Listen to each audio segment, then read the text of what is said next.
Let's create thunder effect in CapCut. I'm creating a new video project and selecting my video. Tapping on add.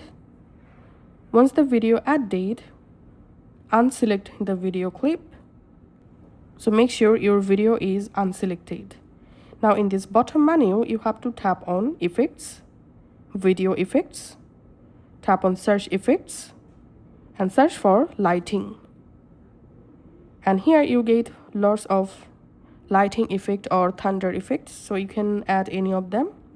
So I'm adding this first one. So here we can see the lighting effect or thunder effect added. Now to customize the thunder effect, tap on adjust. And now from here you can adjust your thunder effect speed and atmosphere according to your needs.